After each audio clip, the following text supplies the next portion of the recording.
Hello friends, you are most welcome to my channel. I am doing good and I also expect all of you are doing extremely well. So we are going to proceed with chapter number 11, which is on prospective financial information and other assurance engagement. This is SAE, ठीक है, Standards on Assurance Engagement. बहुत ही आसान और छोटा सा chapter है, but इससे पहले मैं बता दूँ it is in A category topic, ठीक है। ये बिल्कुल आपका मोस्ट इम्पॉर्टेंट टॉपिक है, तो मेरे साथ ही आज इसको याद करके ख़त्म करो। और प्रैक्टिस सेशन में तो हम लिख कर सारी ही प्रैक्टिस करने वाले हैं, बट इसको जो भी मैं लड्डू बताऊँ वो सारा कुछ आपको एग्जैक्टली एट दैट टाइम याद करना ही है। ओके, बिल्कुल भी कोई भी चांस मत छोड़ना इसको छोड़ने का, बिकॉज यहाँ पर इंस्टीट्यूट ने बताया है कि SAE, SRS और SRE मिलाकर 10 to 15 मार्क्स तक का क्वेश्चन एग्जाम में आ सकता है। So be prepared for it. Okay, 8% to 15%, ठीक है।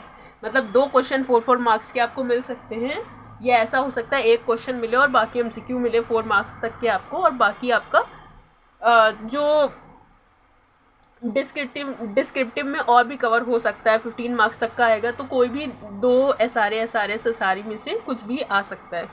तो यहाँ पर क्या है, SAE में चैप्टर ओवरव्यू लेते हैं हम सबसे पहले, जिसमें हमारे 3 स्टैंडर्ड कवर होंगे, SAE 3400, 3402 एंड 3420। बट स्टार्ट करने से पहले बता दूं तीनों ही बहुत आसान है, ठीक है, इतने ज़्यादा आसान है। और जो इसमें मॉड्यूल बनाया है इंस्टीट्यूट ने, इट इज़ बेस्ट। इसके अलावा कोई मटेरियल इसके लिए अच्छा हो ही नहीं सकता, बिलीव मी, ये बहुत अच्छे से कवर किया गया यहाँ मॉड्यूल के अंदर। So what is SAE 3400? It is examination of PFI, prospective financial information. 3402 क्या है, assurance report on control at the service organisation. And 3420 क्या है, assurance report, assurance engagement to report on the compilation of proforma financial statement that needs to be include in a prospectus. ये सब क्या होता है हम आगे पढ़ेंगे। चलो let's continue. Introduction, it is given कि बहुत ज़्यादा डायनेमिक रोल है, तो हम इसको अवॉइड ही करते हैं, क्योंकि अभी हम बहुत ज़्यादा एग्ज़ाम ओरिएंटेड पढ़ाई करने वाले हैं। एंड यहाँ पर सबसे पहले आता है standards on assurance engagement. Standard on assurance engagement क्या होता है?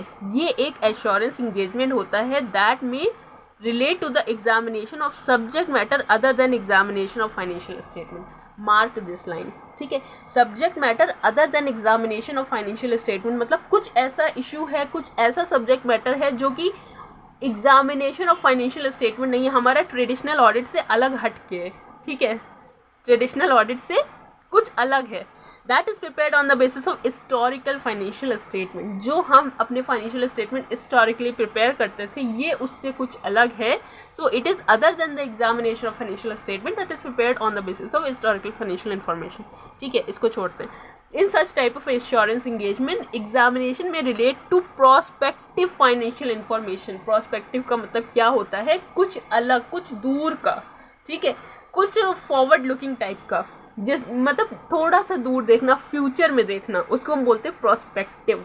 तो प्रोस्पेक्टिव फाइनेंशियल इन्फॉर्मेशन के रिगार्डिंग ये कुछ बात कर रहा है। Okay, to provide assurance regarding non financial state, non financial matter. Non financial matter भी हो सकते हैं इसमें, जैसे क्या, जैसे design operation of internal control of an entity. ये किसकी तरफ इशारा कर रहा है? ये इशारा कर रहा है, आपको याद होगा जब सब सर्विस ऑर्गेनाइजेशन का, जब हम SSO का ऑडिट करते थे, SSO का या SO का ऑडिट करते थे, आपको 402 में याद होगा, ऐसे 402 की बात कर रही हूँ मैं, उसमें हम ऑडिट करते थे। तो उसमें हम क्या करते थे, हम एश्योरेंस रिपोर्ट ऑब्टेन करते थे internal control of another entity की। तो वो सारा कुछ की बात कर रहा है, ये उसकी ही तरफ इशारा कर रहा है, like design operation of internal control in an entity. तो ये उसकी भी बात बता रहा है। उसके बाद में क्या बोलते हैं, standards on assurance engagement deals with the responsibility of professional accountant in assurance engagement dealing such matters. The level of assurance provided by this engagement is moderate. इसको यहाँ पर मार्क कर लो, level of assurance is moderate, level of assurance is moderate. और यहाँ पर 3 standard हमारे cover होंगे, 3400, 3402, 3420। ओके, ये सारे स्टैंडर्ड्स हम पढ़ने वाले हैं। तो सबसे पहले let's start with SAE 3400, the examination of PFI। PFI मतलब कि लुकिंग फॉरवर्ड फाइनेंशियल स्टेटमेंट, यहाँ पर लिख लो, ठीक है, looking forward financial statement looking forward क्या मतलब कि फ्यूचर में देखने वाले financial statement, prospective financial information, ठीक है, prospective financial information. Looking forward financial statement सिर्फ आपकी समझ के लिए लिखवा रही हूँ, ओके। ये हमें दूर देखने को कहता है फ्यूचर में देखो, तो हम कुछ कभी कभी प्रोस्पेक्टिव भी तो बनाते हैं, तो बस ये उसका ही एक, जो हम प्रोस्पेक्टिव में एश्योरेंस इंगेजमेंट में जो भी एश्योरेंस देते हैं, ये उसकी ही बात कर, उसके लिए ये हमारा स्टैंडर्ड बना है। It provide guidance on engagement to examine and report on PFI, simple, including examination procedure क्या होनी चाहिए। सिर्फ ये हमको गाइड करेगा कि जब भी आप फ्यूचर ओरिएंटेड स्टेटमेंट बनाओ तो उस केस में आप क्या क्या प्रोसीजर्स लगाओ, ये सिर्फ उसके बारे में बता रहा है। फॉर बेस्ट एस्टिमेट, क्योंकि देखो फ्यूचर तो अभी हुआ नहीं है, हिस्टोरिकल फाइनेंशियल स्टेटमेंट में क्या होता है, जो कुछ इवेंट्स हैपन हो चुके हैं, ट्रांजेक्शन रिकॉर्ड हो चुके हैं, उसके बेसिस पर हमने बना the financial statement. But future का क्या है, फ्यूचर में तो अभी कुछ हुआ नहीं और ना ही हमें फ्यूचर के बारे में कोई चीज़ मालूम है, तो वहाँ पर हम क्या करेंगे, अपना बेस्ट एस्टिमेट लगाएंगे, ठीक है। और कभी कभी हमें हाइपोथेटिकल अजम्पशंस भी लेनी पड़ेंगी। तो बिल्कुल इन दोनों चीज़ों के कॉम्बिनेशन को यहाँ पर कवर किया है SAE 3400 में। एंड यहाँ पर बोला है you need not necessarily be perform by the statutory auditor of the entities financial statement, ठीक है। ऐसा ज़रूरी नहीं है कि जो भी PFI है वो आपका स्टैट्यूटरी ऑडिटर ही परफॉर्म करे, कोई भी परफॉर्म कर सकता है। It is not mandatory that it should be done by statutory auditor of the company, ऐसा कोई रिक्वायरमेंट नहीं है यहाँ पर, ठीक है। व्हाट इज़ PFI, अब यहाँ पर बता रहे हैं कि PFI है क्या। तो PFI is a financial information that is based on assumption about events that may occur in future, ठीक है। Possible action by the entity. PFI prospective financial statement हमें बताता है कुछ ऐसी अजम्पशंस जिसके बेसिस पर हमने प्रोस्पेक्टिव कोई ओपिनियन फॉर्म किया, प्रोस्पेक्टिव कुछ ना कुछ तो हमने अपने दिमाग में बताया, कुछ अजम्पशंस बनाई है कि कुछ पर्टिकुलर इवेंट और ट्रांजेक्शन अगर हो सकते हैं, कुछ पॉसिबल एक्शन एंटिटी ले सकती है, उसके बेसिस पर हमने जो फाइनेंशियल इंफॉर्मेशन प्रिपेयर की है वो क्या है, वो होती है prospective financial information. It is highly subjective, बिल्कुल, जब जिसका कोई बेस ही नहीं है, सब कुछ हम अपनी बेस्ट एस्टिमेट और हाइपोथेटिकल अजम्पशन के बेसिस पे बता रहे हैं, तो बताओ सब्जेक्टिविटी कैसे नहीं आएगी। इट इज़ आएगी, बिल्कुल आएगी। It is highly subjective in nature and requires the exercise of considerable judgement. भाई जो जिस सब्जेक्टिव है उसमें जजमेंट तो लगनी बनती है, ठीक है। तो यहाँ पर हमें ढेर सारी जजमेंट लगानी पड़ेगी। PFI can be in the form of a forecast हो सकती है। It is a projection. अब यहाँ पर बोलोगे कि फोरकास्ट और प्रोजेक्शन एक ही चीज़ तो होती है, नहीं, एक चीज़ नहीं होती है। It is two different things. Forecast क्या होती है, that is based on any trend, ठीक है, बेस्ड ऑन पास्ट एक्सपीरियंस के बेसिस पर जो हम बताते हैं ना कि ICAI ने पिछले इतने अटेम्प्ट में इतने ये क्वेश्चन इस पर्टिकुलर स्टैंडर्ड से कवर किए थे, इस पर्टिकुलर ऑडिट स्टैंडर्ड से आए थे और अभी ये नहीं आने चाहिए, ये आने चाहिए, ऐसे करके। तो क्या होती है, वो होती है फोरकास्ट। और प्रोजेक्शन का मतलब है, जैसे मैं आपको बता रही हूँ कि देखो ये प्रोस्पेक्टिव फाइनेंशियल इंफॉर्मेशन अब की बार एग्जाम में आ सकता है, 3400 अब की बार पूछ सकते हैं एग्जाम में। तो ये क्या है, ये है एक हमारी projection. It is hypothetical assumption, ठीक है, इसका कोई बेस नहीं है। मैं सिर्फ आपको on the basis of gut feelings बता रही हूँ that it might come in the examination. So ये दोनों में फ़र्क है इतना, ठीक है, फोरकास्ट और प्रोजेक्शन। बिल्कुल परफेक्ट एग्जाम्पल के थ्रू मैंने आपको समझा दिया, ओके। सो यहाँ पर फोरकास्ट एंड प्रोजेक्शन कंप्लीट हो गई है। Then and combination of both, ये फोरकास्ट एंड प्रोजेक्शन का कॉम्बिनेशन भी हो सकता है, बिल्कुल हो सकता है। नाउ व्हाट इज फोरकास्ट क्या होती है, assumption as to future event that management may expect to take place and the action management expects to take place as on the date information is prepared, ठीक है। Best estimate assumption इसको बोलते हैं। किसी assumption, कोई assumption जो management form कर सकता है फ्यूचर इवेंट्स के रिगार्डिंग, उसको हम बोलते हैं फोरकास्ट, ओके। एग्जाम्पल भी दिया है, like assumption reflect anticipated experience with no provision for adverse deviation।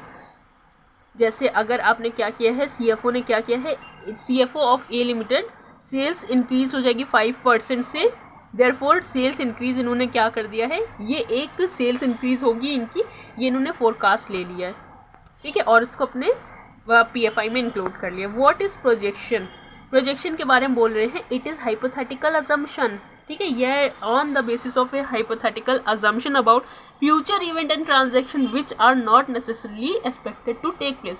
और ऐसा भी नहीं है कि आपको 3400 से नेसेसरीली मैंडेटरीली एक क्वेश्चन मिल जाए, ऐसा भी नहीं है। तो it is not expected to take place, ठीक है, but still it is projection. Mixture of best estimate and hypothetical assumption, it can be projection to, जहाँ पे आपका बेस्ट एस्टिमेट भी हो और प्रोजेक्शन भी हो। ये सारे एग्जांपल सेल्फ एक्सप्लेनेटरी, आप इसको पढ़ लेना। हम और इम्पॉर्टेंट चीज़ें जल्दी जल्दी से कवर करते हैं। स्कोप क्या है भाई? जब the purpose of SAE to establish standard and provide guidance, किस पर गाइडेंस देनी? To examine and report on PFI including examination procedures for best estimate and hypothetical assumption. ठीक है, ये क्या है? ये है स्कोप। इस लाइन को आप याद कर लेना। पर्पस ऑफ SAE क्या है? याद कर क्या लेना, मेरे साथ याद करके ख़त्म करो। Purpose of SAE is to establish standard and provide guidance on the engagement to examine and report on the PFI including examination procedure. क्या है scope? To examine and report on PFI including examination procedure for best estimate and hypothetical assumptions. SAE does not apply to the examination of PFI expressed in journal or narrative terms such as that found in the management discussion and analysis in an entity's annual report। management discussion and analysis की जो reporting होती है annual reporting के अंदर, ये कह रहा है it does not apply to the examination of PFI that is explained in journal or narrative terms। okay, then other standard, the principle laid down in other standards on auditing issued by the ICI should be used by the auditor to the extent practicable in applying this SAE। it is such references not intended to imply that management performing such services necessarily be the statutory auditor। ज़रूरी नहीं है कि आपका statutory auditor ही assurance engagement भी enter करे, ऐसा ज़रूरी नहीं है। ठीक है, then nature of assurance regarding PFI। what is the nature of assurance? what is the nature of assurance you are providing through the assurance report given on PFI? so इसके लिए क्या होता है? events and action that have not yet occurred। कुछ ऐसे events और action जो अभी तक occur ही नहीं हुए हैं, उसके लिए हमें क्या चाहिए? evidence। जब कोई ट्रांजेक्शन या इवेंट हुआ ही नहीं है तो क्या हमें उसके रिगार्डिंग कोई एविडेंस मिल पाएगा? नहीं मिलेगा। ठीक है, सो जब कोई चीज़ हुई नहीं है तो हमें उसका सबूत कैसे मिलेगा? कोई एविडेंस मिल ही नहीं सकता। So there is no evidence to support the assumption on which the PFI is based. जिसके बेसिस पर प्रोस्पेक्टिव फाइनेंशियल इंफॉर्मेशन प्रिपेयर की गई है उसका कोई भी बेस अवेलेबल नहीं है उस अजम्पशन को सपोर्ट करने के लिए। जिस अजम्पशन पर PFI बना है उस अजम्पशन को सपोर्ट करने के लिए कोई एविडेंस अवेलेबल नहीं है। It is future oriented, future में कोई एक्शन होगा, that's why it is highly judgemental. And highly judgemental होने की वजह से इसको बोलते हैं that it is speculative in nature. और इसी वजह से क्या होता है? An opinion as to whether the result shown in the PFI will be achieve can not be express. हम इस पर कोई ओपिनियन नहीं देते हैं। ठीक है, ओपिनियन किस पर दिया जाता है? ओपिनियन तो उस पर दिया जाता है ना जो हो चुका है, जिसके गवाह इन सबूत हमारे सामने हो। ना इसका कोई गवाह है ना सबूत है, हमने कुछ अजम्पशन के बेसिस पर बना लिया है, तो क्या हम इसमें ओपिनियन देने बैठेंगे? नहीं, बिल्कुल भी नहीं। मना किया गया है, ये इंस्टीट्यूट ने मना किया है। कैसे मना किया है? प्रोफेशनल एथिक्स के थ्रू मना किया है। चलो अभी आगे देखते हैं। ओके, अभी इतना समझो, हम इस पर ओपिनियन नहीं देंगे। Then responsibility of the preparation and presentation of the prospective financial information. किसकी रिस्पॉन्सिबिलिटी है? मैनेजमेंट की। किसकी रिस्पॉन्सिबिलिटी है? मैनेजमेंट की। हम थोड़ी बनाने बैठेंगे, हम तो सिर्फ जाके एश्योरेंस देंगे, मैनेजमेंट पूरी रिपोर्ट तैयार करके रखेगा। हम सिर्फ उसके बेस्ट एस्टिमेट और जो हाइपोथेटिकल अजम्पशन मीन्स जो फोरकास्ट एंड प्रोजेक्शन मैनेजमेंट ने करके रखे हैं, बस हमें जाकर उसकी ऑथेंटिसिटी, उसकी accuracy on the basis of my judgement check करके अपनी रिपोर्ट देकर वापस आना है। कोई ओपिनियन नहीं देना, कुछ नहीं देना है। ठीक है, बस टक से छू के वापस आना है। ठीक है, वो किक में कहते नहीं है टक से छूकर वापस आना है, तो बस आपको यहाँ से टक से छूकर वापस आना है। बट हाँ, इट इज़ हाईली जजमेंटल, बहुत ज़्यादा जजमेंट लगता है। It is not that much easy कि टक से छूकर वापस आ जाए। Then identification and disclosure of PFI कौन करेगा? मैनेजमेंट। बेसिस ऑफ फोरकास्ट कौन बताएगा? मैनेजमेंट। बेसिस ऑफ फोरकास्ट मतलब कि क्या सोर्स था इन्फॉर्मेशन का, किस बेसिस पर उन्होंने ये फोरकास्ट बनाई, सारा कुछ मेंशन करना है। किसने करना है? मैनेजमेंट ने करना है। देन अंडरलाइंग अजम्पशन कौन बताएगा? मैनेजमेंट।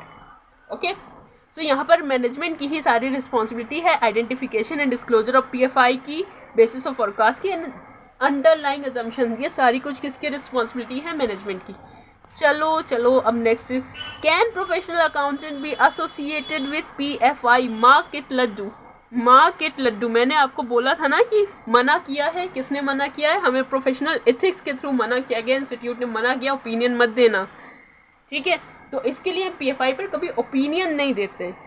बस ये पॉइंट लड्डू इसके लिए है क्योंकि ये एक अच्छा क्वेश्चन है। इस पर आपका SA 3400 तो एप्लीकेबल होगा। आप जब एग्ज़ाम में अगर ये क्वेश्चन आता है, और मुझे ऐसा लगता है कि ये क्वेश्चन शायद आ सकता है, तो इसमें आप क्या करोगे? आप सबसे पहले 3400 का रेफरेंस दोगे, उसके बाद आप प्रोफेशनल एथिक्स का रेफरेंस दोगे। कैसे दोगे? अभी तक प्रोफेशनल एथिक्स नहीं पढ़ा, अभी पढ़ लेंगे ना अपन जाकर। तो अभी मैं यहाँ पर तो आपको बता दूंगी कि कैसे रेफरेंस देना है। उसके बाद प्रैक्टिस सेशन में राइटिंग प्रैक्टिस से सारी चीज़ें कॉम्पनसेट। ओके, चलो अभी फ़िलहाल के लिए क्या करते हैं, यहाँ पर हमें इसको पढ़ना है और इसको बड़ा लड्डू मार्क कर लो, because it's utmost an important question. ये क्वेश्चन मुझे लगता है ऐसा, ठीक है। Again it is a hypothetical assumption, ठीक है। ये बेस्ट एस्टिमेट नहीं है मेरा, इट इज़ प्रोजेक्शन, ठीक है, not a forecast. Okay, can professional accountant be associated with PFI? बताओ क्या होना चाहिए? Let me know in the comment section कि आपकी क्या राय है, क्या प्रोफेशनल अकाउंटेंट को PFI से एसोसिएट होना चाहिए या नहीं। ओके, चलो देखते हैं। Traditionally, the attest function performed by the chartered accountant in practice has been in relation to historical financial information, recognizing the professional skill and competence of chartered accountant. Various roles हमें दे दिए गए हैं, bank, financial institution, prospective investors, सब कुछ हम सारे लोग हमारी रिपोर्ट पर, ठीक है। बैंक कहता है कि हमें बता दो कि आपकी प्रोजेक्शंस क्या क्या हैं, फाइनेंशियल इंस्टीट्यूशन, प्रोस्पेक्टिव इन्वेस्टर, ये सब कुछ हमारी रिपोर्ट पर रिलाई करते हैं। जब सारा कुछ टिका हुआ है हमारी रिपोर्ट पर, तो क्या हमको एसोसिएट होना चाहिए? एसोसिएट होना तो पड़ेगा, बट इंस्टीट्यूट ने एक लिमिट लगा दिया। क्या लगा दिया? इंस्टीट्यूट ने एक लिमिट लगा दी। वो लिमिट कहाँ है? वो लिमिट है clause 3 of second schedule of the chartered accountants act 1949।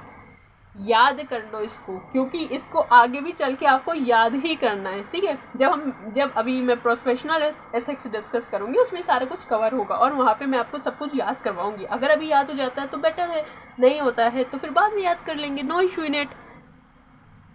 Clause 3 क्या कहता है?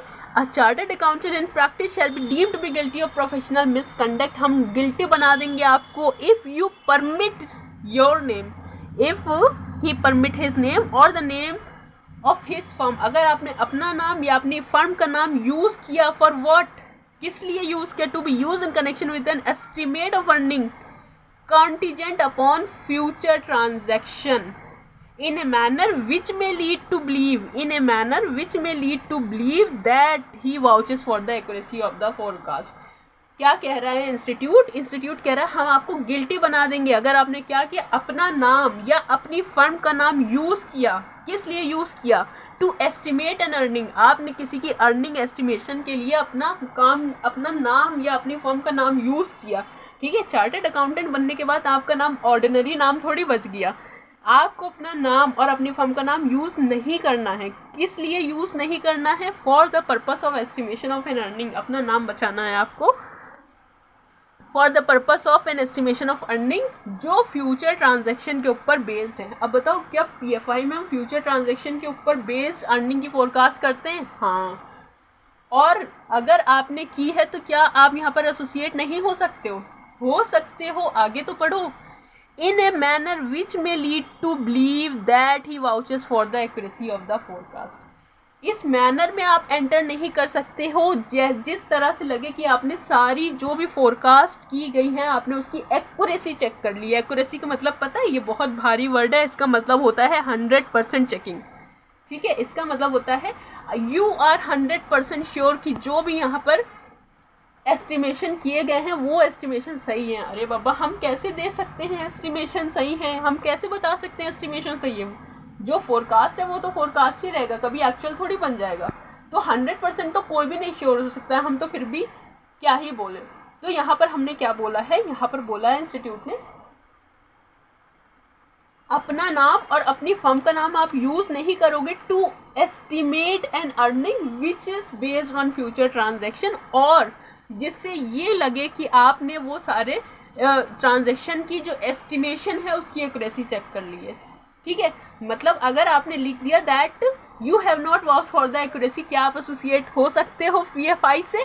बिल्कुल हो सकते हो, आप एसोसिएट कर सकते हो PFI से। उसके लिए ही यहाँ पर एश्योरेंस एंगेजमेंट 3400 है, बट आपको उसमें लिखना पड़ेगा that you haven't vouch for the accuracy of the forecast. लिखना पड़ेगा अपनी रिपोर्ट में, जब जब PFI से एसोसिएट करोगे, जब जब आपको PFI की रिपोर्टिंग करनी होगी, आप वहाँ पर ये लिखोगे that you haven't vouch for the accuracy of the forecast. ठीक है, ये लाइन आपको लिखनी पड़ेगी। यही है हमारा clause number 3 of second schedule of the chartered accountants act. It does not preclude a chartered accountant from precluding his name, लेकिन यहाँ पे आपको लिखना पड़ेगा that so long as he have not vouched for the accuracy of the forecast। ठीक है, ये preclude नहीं करता है चार्टर्ड अकाउंटेंट को कि आप एसोसिएट नहीं हुई है, बट यहाँ पे आपको क्या करना पड़ेगा, आपको अपनी रिपोर्ट में लिखना पड़ेगा source of information, basis of forecast, major assumptions आपने क्या क्या फॉर्म किए, सारा कुछ आपको लिखना पड़ेगा। और आपको ये भी लिखना पड़ेगा that you haven't vouch for the accuracy of the forecast and it is done. ठीक है, ये इंपॉर्टेंट क्वेश्चन है, ये आप ऐसे ही 4 पैराग्राफ बनाना। सबसे पहले लिखना, जब एग्ज़ाम में आए तो सबसे पहले आपको लिखना है यहाँ पर ट्रेडिशनली चार्टर्ड अकाउंटेंट क्या करते थे, हिस्टोरिकल फाइनेंशियल इंफॉर्मेशन को ऑडिट ऐसे से करके। अब रोल डायनामिक हो गया है, और यहाँ पर हमें बैंक, PFI और प्रोस्पेक्टिव इन्वेस्टर्स, हमारे जो प्रोस्पेक्टिव विज़न है वो एक एंटिटी के ऊपर चाहते हैं, एंड इसके लिए हमको क्या करना होता है, हम एसोसिएट होते हैं एक तो प्रोस्पेक्टिव फाइनेंशियल इन्फॉर्मेशन से। लेकिन तभी ICAI सामने आता है और बोलता है clause 3 second schedule of the chartered accountant act ने आपको मना कर दिया है। अगर आपने बोला कि आपने एक्यूरेसी चेक की है तो मना है, तो आप नहीं कर सकते, गिल्टी बन जाओगे। बट आपने ये लाइन लिख कर आप एसोसिएट हो सकते हो that you haven't vouch for the accuracy of the forecast, and accordingly आप क्या कर सकते हो, एसोसिएट हो सकते हो, which are not necessarily expected to take place so long as vouching for the accuracy of the forecast is not made. आपको accuracy पर रिपोर्टिंग नहीं करनी है, आपने बस जाके उसकी अजम्पशंस और वो सब देखकर अजम्पशन और हाइपोथेटिकल अजम्पशंस और जजमेंट अपने जजमेंट के बेसिस पर सारी एस्टिमेशन करके वापस आना होता है। ठीक है, कोई ओपिनियन नहीं देंगे, कोई हम यहाँ पर ये नहीं लिखने वाले that we have vouch for the accuracy of the forecast. ये लाइन बहुत इंपॉर्टेंट है, इसलिए मैं बार बार बोल रही हूँ, ये लाइन आपके आंसर में रिफ्लेक्ट होनी चाहिए। Then duties of member who is examining the PFI, again a laddu question, इसको भी लड्डू मार्क करो। क्या क्या ड्यूटी होती है जो PFI का ऑडिट कर रहा है? In an engagement to examine PFI, the auditor should obtain sufficient appropriate audit evidence। किसके regarding sufficient appropriate audit evidence चाहिए? Management best estimation assumption।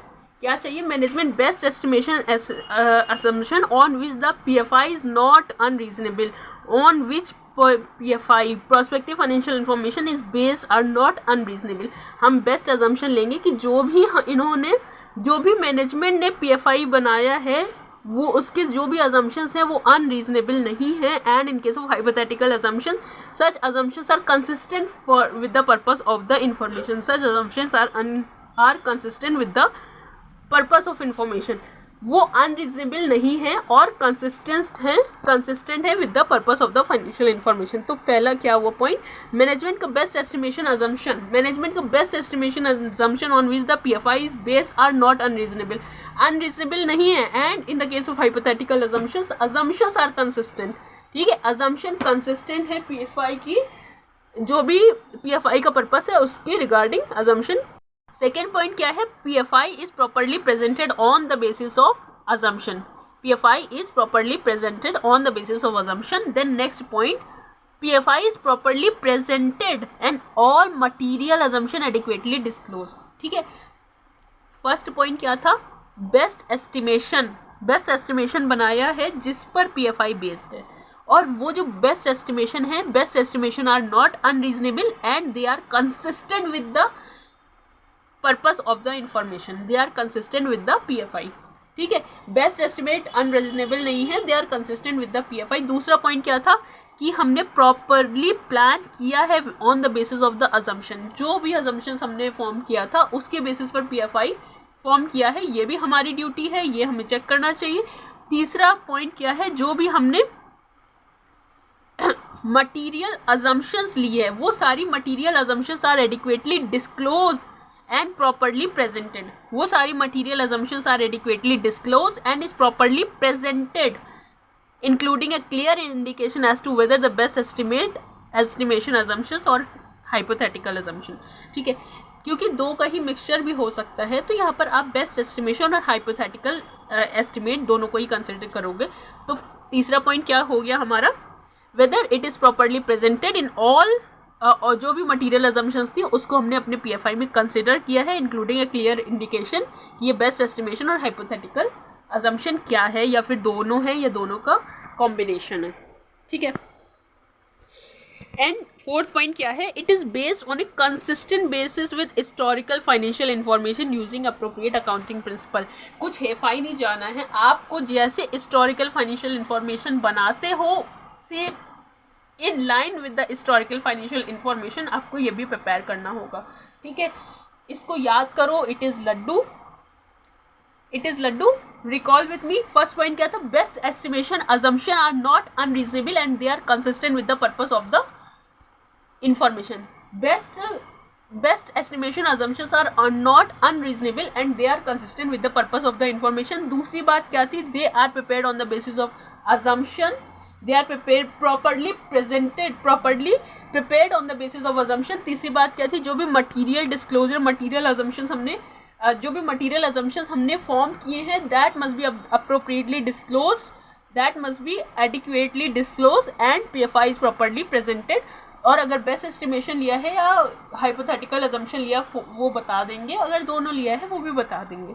ठीक है, ये हम अपनी रिपोर्ट में लिखेंगे कि बेस्ट एस्टिमेशन लिया है या हाइपोथेटिकल अजम्पशन लिया है, and it is prepared on in the same line जैसे आपने हिस्टोरिकल बनाए होते हैं। ठीक है, again recall it with me, it is again an important question. मैंने अभी तक आपको सिर्फ 2 लड्डू बताए हैं। एक पहला वाला ये था जहाँ पर हमने कहा है कि प्रोफेशनल अकाउंटेंट के एसोसिएट हो सकते हैं PFI के लिए, और दूसरा क्वेश्चन ये जहाँ पर ड्यूटीज़ हैं। ठीक है, ये आपको एग्जैक्टली सेम वही लाइन लिखनी होंगी जो यहाँ पर लिखी है। तो यहाँ पर क्या हो, तभी आपको मार्क्स मिलने वाले। यहाँ पर फर्स्ट पॉइंट क्या था, best estimation assumption that are not unreasonable and they are consistent with the purpose of the information. दूसरा क्या है, it must be properly plan on the basis of the assumption. तीसरा पॉइंट क्या था, it must be properly presented and material assumptions are adequately disclose, और hypothetical assumption best estimation judgement है। ये सब कुछ आपने बता देना है। फोर्थ पॉइंट क्या था, जिस तरह से हिस्टोरिकल फाइनेंशियल इन्फॉर्मेशन बनाते हो, it must be on a consistent basis with that information using appropriate accounting principles. तो यहाँ पर हमारी duties of members who is examining the PFI complete होता है। Let's move to another part. हाँ, यहाँ पर एक और लाइन है, other standards on auditing should be apply to the extent applicable. जो एप्लीकेबल हो रहा है वो आप अप्लाई कर सकते हो। ऐसा नहीं ना कि ऐसे ही अप्लाई कर रहे हो तो ऐसे मना हो गया, ऐसा कुछ नहीं है। अगर आपने ऐसे ही एप्लीकेबल कर रहे हो, उस केस में अगर आपको स्टैंडर्ड की नीड पड़ रही है तो वो भी गाइडेंस आप ले सकते हो, no issue need. Nature of assurance ये बिल्कुल सेम है जो हम अभी पढ़ कर आए हैं, बिल्कुल एग्जैक्टली सेम है। मैं आपको दिखाऊं कि ये कहाँ पर है, इसको आपको ये देखो, nature of assumption, it is on page number 11.6। ये एग्जैक्टली सेम हमने यहाँ पर पढ़ा था, एग्जैक्टली सेम पॉइंट वहाँ पर लिखा है। आप चाहो तो मैच कर लेना, इसको यहाँ पर कट कर दूँ। Okay, acceptance of engagement, again a laddu question, और बहुत आसान सा लड्डू क्वेश्चन है यहाँ पर, इसको भी हमें याद करना है। सो व्हाट आर द, जब आप एक्सेप्ट करोगे कौन सा इंगेजमेंट PFI से रिगार्डिंग 3400 के, जब आप एश्योरेंस इंगेजमेंट एक्सेप्ट करोगे, what are the precautions you need to take before accepting such engagement. तो क्या हमें प्रिकॉशंस लेने पड़ेंगे। Intended use of the information, क्या इंटेंडेड यूज़ है इस इंफॉर्मेशन का, whether the information will be for general और फॉर लिमिटेड डिस्ट्रीब्यूशन, क्या ये जर्नल या लिमिटेड डिस्ट्रीब्यूशन के लिए है। तीसरा, the nature of assumption, whether they are best और हाइपोथेटिकल अजम्पशंस। ठीक है, तो यहाँ पर 3 पॉइंट हो गए, elements to be included in the information, and fifth point, the period covered by the information. तो यहाँ पर क्या क्या हमारे पॉइंट है, इंटेंडेड यूज़ क्या है इन्फॉर्मेशन का। अगर आपको यही नहीं पता है तो आप कैसे इंगेजमेंट में एंटर करोगे? पहले इंगेजमेंट में एंटर करने से पहले आप देख लो क्या क्या इंटेंडेड यूज़ है, whether the information journal use के लिए है या फिर लिमिटेड डिस्ट्रीब्यूशन करना है। तीसरी पॉइंट क्या था, बेस्ट एस्टिमेट पर है या हाइपोथेटिकल अजम्पशन पर है, आपको नेचर ऑफ अजम्पशन देखना है। फोर्थ पॉइंट क्या था, एलिमेंट्स, क्या क्या एलिमेंट्स आपकी रिपोर्ट में इंक्लूड होने वाले हैं एंड किस पीरियड को कवर कर रहा है। ठीक है, so again recall it with me, intended use, general या लिमिटेड डिस्ट्रीब्यूशन, एंड उसके बाद में pen, PEN, P for period, E for elements, N for nature of the assumption. Again recall it with me, जल्दी से बोलो। Intended use और distribution general या limited है। तो फर्स्ट पॉइंट क्या है, इंटेंडेड यूज, लिमिटेड या general distribution, then pen, period covered, E for element, N for nature of assumption. Best estimate है, हाइपोथेटिकल अजम्पशन है, कवर हो गया। यहाँ पर हमारा एक्सेप्टेंस ऑफ एंगेजमेंट भी कवर हो गया और हमें एक और लड्डू क्वेश्चन याद हो चुके। 3 लड्डू क्वेश्चन हमने कवर कर लिए हैं। Let's proceed to another, the examination procedure. Again it might be laddu, ठीक है, मार्क कर लो इसको। इसमें से जो मैं लड्डू बता रही हूँ ना उसमें से ही क्वेश्चन आएगा, उसके अलावा कोई क्वेश्चन नहीं आने वाला। ठीक है, लिख कर दे सकती हूँ, इतना रिसर्च किया मैंने इस चैप्टर के ऊपर, इसके अलावा कहीं से क्वेश्चन नहीं आएंगे। मैं आपको बिल्कुल गिने चुने ही क्वेश्चन बताती हूँ एंड अगर एग्जाम में आना होगा तो उसमें से ही आएगा। So what are the examination procedure, the knowledge obtain during any previous engagement, जो भी आपको नॉलेज मिली है during any previous engagement. Management competence regarding the preparation of prospective financial information.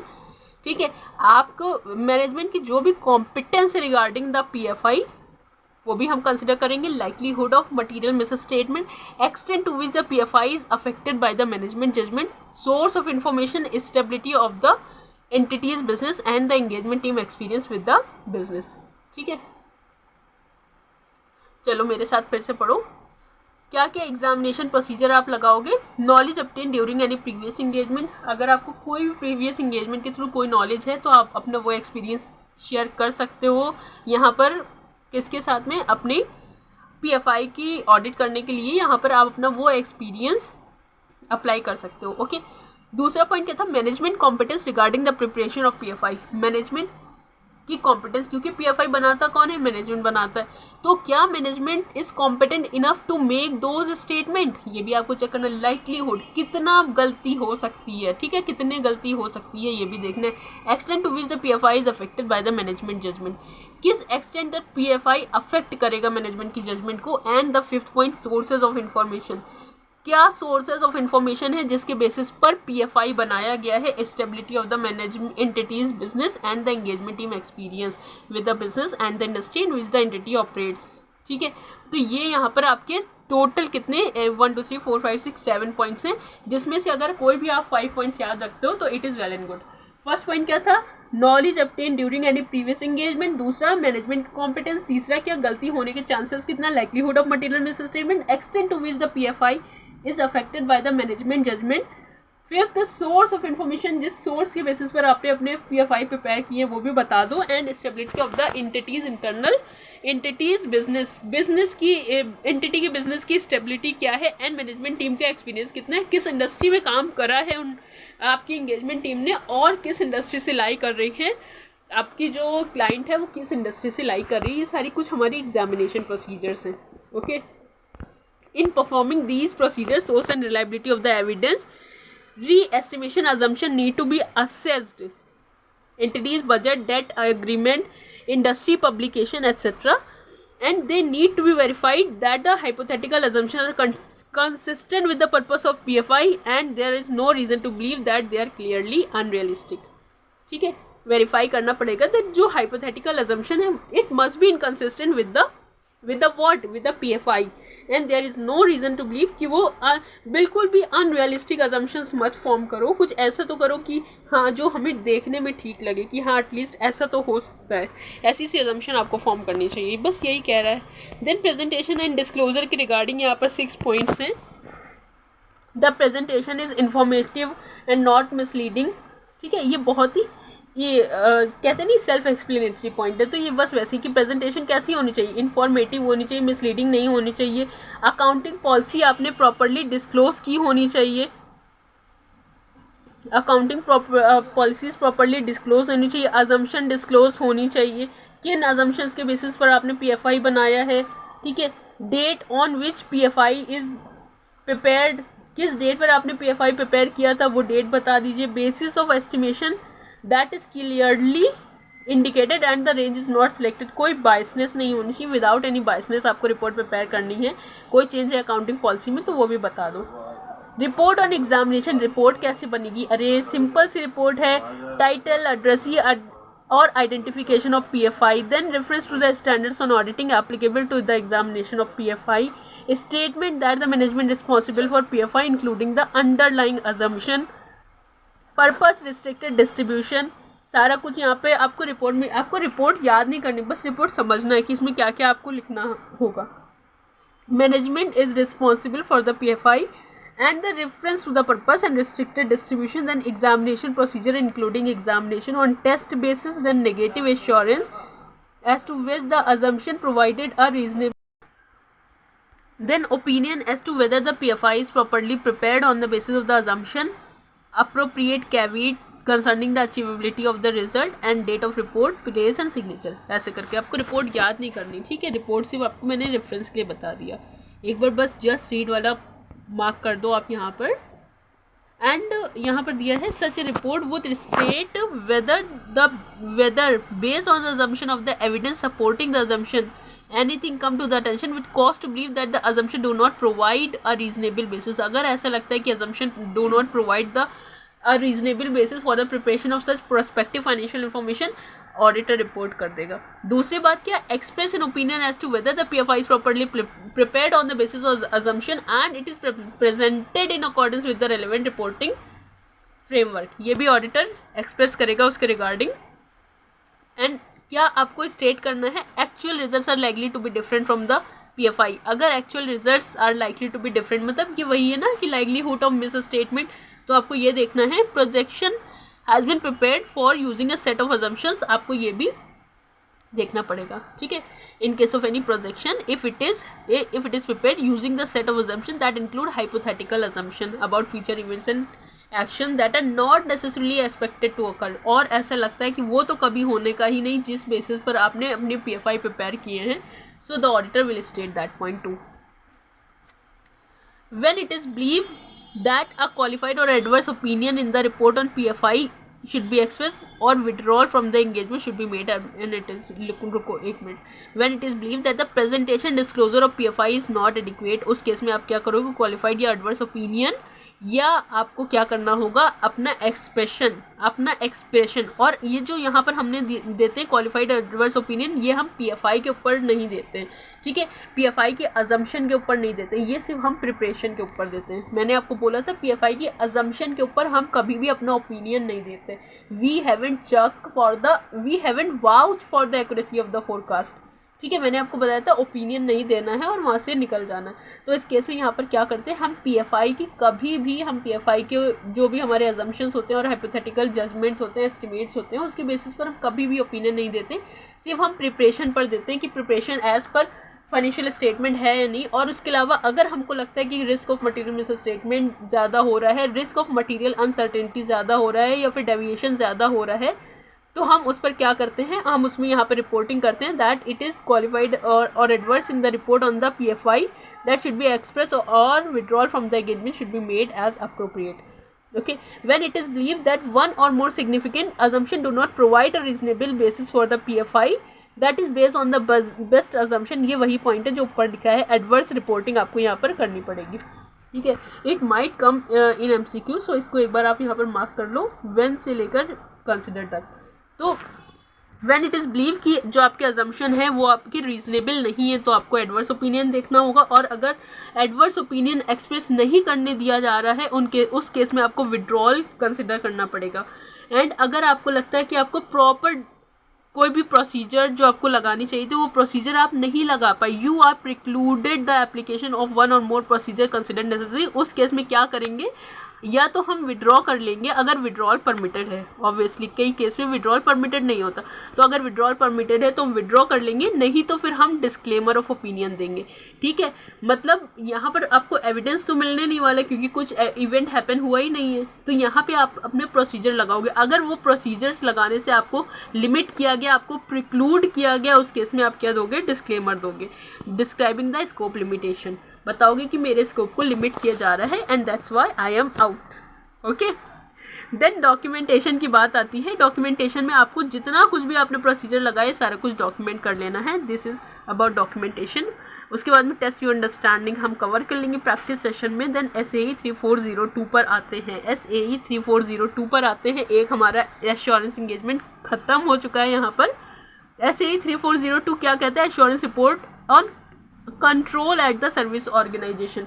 आपको याद है जब मैं 402 आपको बता रही थी तो मैंने आपको बताया था कि एक एश्योरेंस रिपोर्ट लेते हैं हम 402 की, टाइप 1 टाइप 2 रिपोर्ट, आपको याद आ रहा होगा। तो उसमें क्या होता है, जो हम एश्योरेंस रिपोर्ट लेते हैं, अक्वायर करते हैं for the purpose of our financial historical financial information audit, तो वो भी हमें रिपोर्टिंग कोई करता है। ठीक है, ये एक एश्योरेंस रिपोर्ट होती है, और जो एश्योरेंस रिपोर्ट होती है वो जो ऑडिटर रिपोर्ट करता है, आज हम उसी एश्योरेंस रिपोर्ट की रिपोर्टिंग के बारे में बात करने वाले हैं। ठीक है, सो जब हम 402 की रिपोर्टिंग करते हैं तो हम 3402 की रिपोर्ट लेते हैं। हम क्या लेते हैं, हम 3402 की रिपोर्ट लेते हैं। तो 3402 की रिपोर्ट लेते हैं। इसको आप ऐसे याद करना कि जब भी हम कोई भी कंट्रोल चेक करते हैं एट द सर्विस ऑर्गेनाइजेशन, तो हम कौन सी रिपोर्ट लेते हैं, 3402 की, SAE 3402 की एश्योरेंस रिपोर्ट ऑब्टेन करते हैं। SAE 3402 deal with assurance engagement undertaken by professional accountant in public practice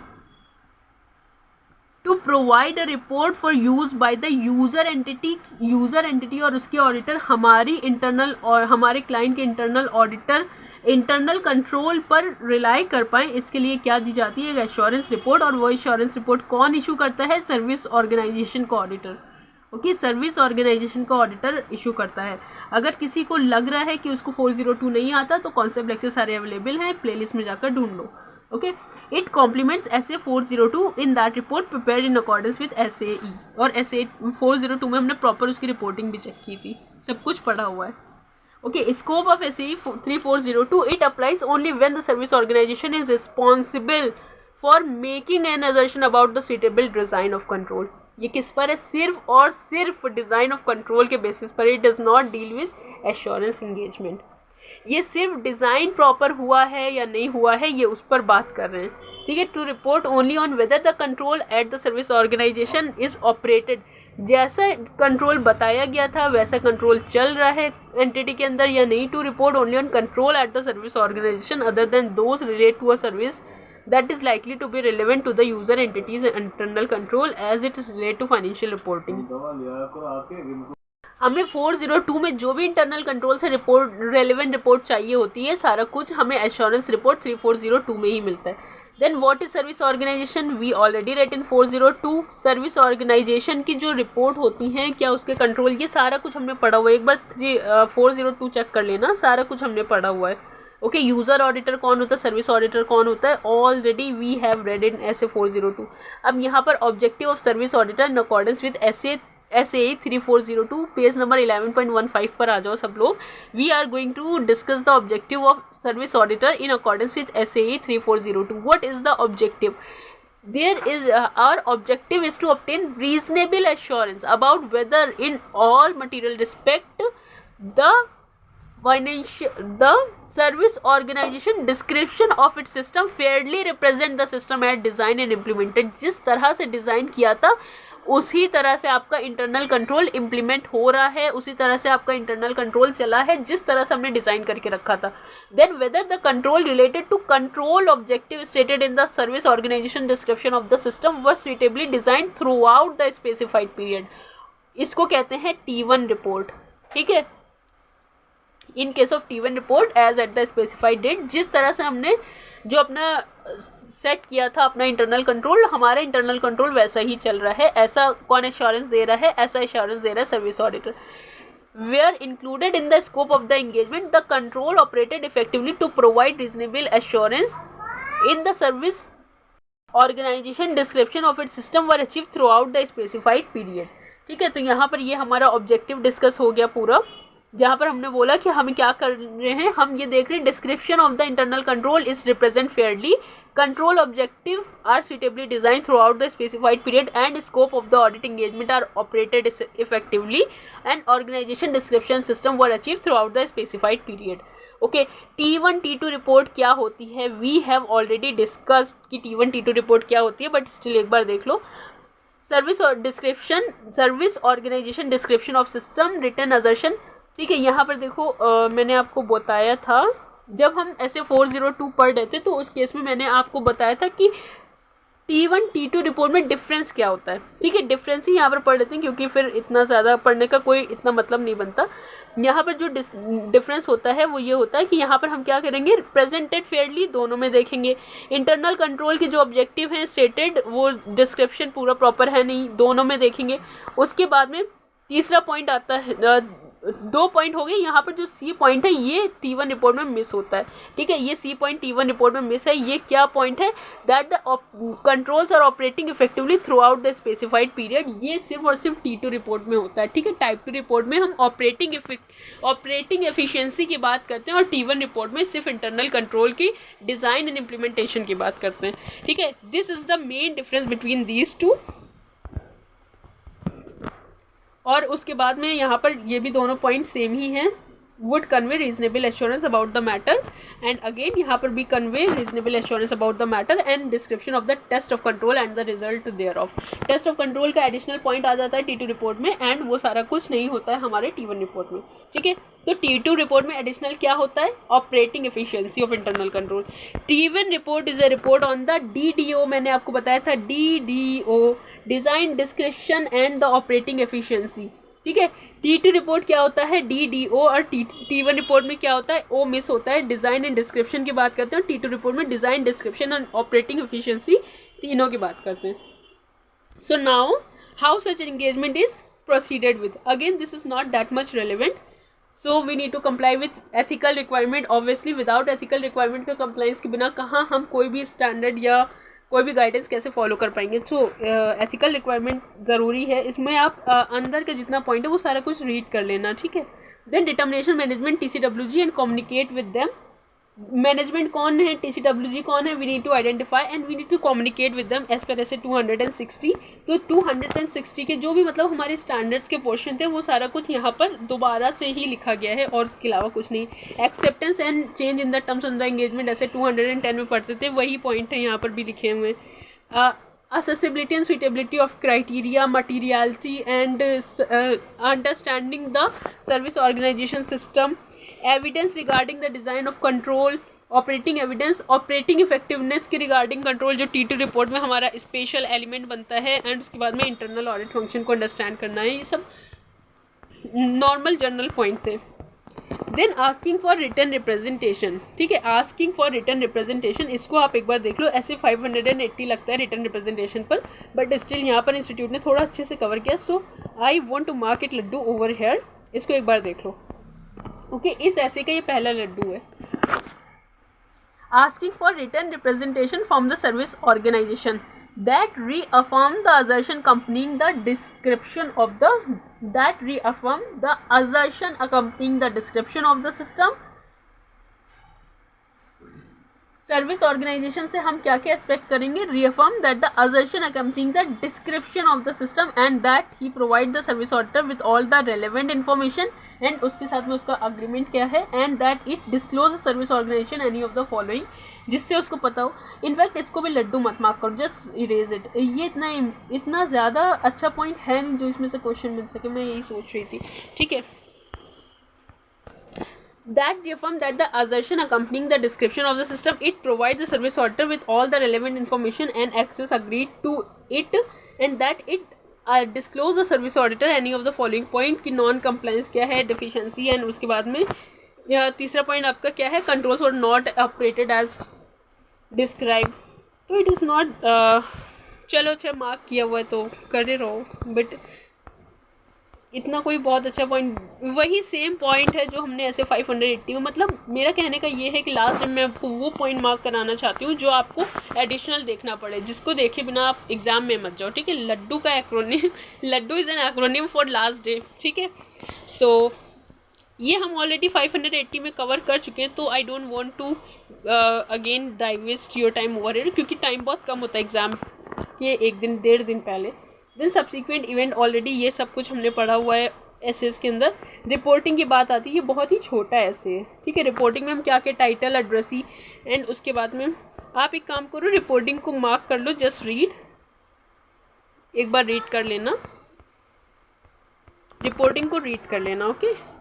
ये वही दिया हुआ है जो मैंने आपको T1 T2 रिपोर्ट बताई है, ये सब वही दिया हुआ है। Then additional matters that require to reported and T2 report. T2 report में एडिशनल मैटर हम क्या रिपोर्ट करते हैं, एक सेपरेट सेक्शन इंक्लूड करते हैं आफ्टर द ओपिनियन पैराग्राफ, जहाँ पे हम लिखते हैं that describe the test of control that were perform and the result of those test of control and the service auditor clearly state which control were tested, कौन से control test किए जाएंगे, identify whether the terms tested present all or selection of the items of the population and indicate the nature of the test in the sufficient detail to enable user auditor to determine the effect of those tests, and if deviation have been identified the service auditor shall include the extent of testing performed that led to identification of the deviation, okay। तो यहाँ पर ये एक general point था कि क्या additional matters आते हैं, तो हमने देख लिया कि क्या क्या एडिशनल मैटर्स। ऑपरेटिंग इफेक्टिवनेस के रिगार्डिंग ये पॉइंट है, modified opinion, mark it laddoo, mark it laddoo, कि ये अच्छा पॉइंट है। यहाँ पर क्या है, if the service auditor conclude, क्या कंक्लूड करता है, कितना आपको दिख जाता होगा ना, ओके। तो मॉडिफाइड ओपिनियन हम कब डालेंगे, हम अपनी रिपोर्ट में मॉडिफाइड ओपिनियन तब डालने वाले हैं जब हमें लगता है that the service organisation description does not present fairly in all material respect. Service organisation description does not present fairly in all material respect, the system are designed and implemented. दूसरा point क्या है, the controls related to control objective stated in the description were not suitably design in all material respect. पहली बात क्या है कि हमने देखा कि डिस्क्रिप्शन ही फेयरली प्रेजेंट नहीं कर रहा है in all material respect as the system are design and implemented. दूसरा पॉइंट क्या है कि जो कंट्रोल हमने लगाए हैं they are not suitably design. और तीसरा पॉइंट क्या था हमारा, अगर हमें लगता है T2 रिपोर्ट में that the control tested which were those necessary to provide reasonable assurance, ऐसे कंट्रोल जिससे हम रीजनेबल एश्योरेंस देते हैं, that control stated in the service organisation description of system were achieved did not operate effectively, वो control operate ही नहीं कर रहे हैं effectively in all material respect, उस केस में हम क्या कर देंगे, हम मॉडिफिकेशन दे देंगे।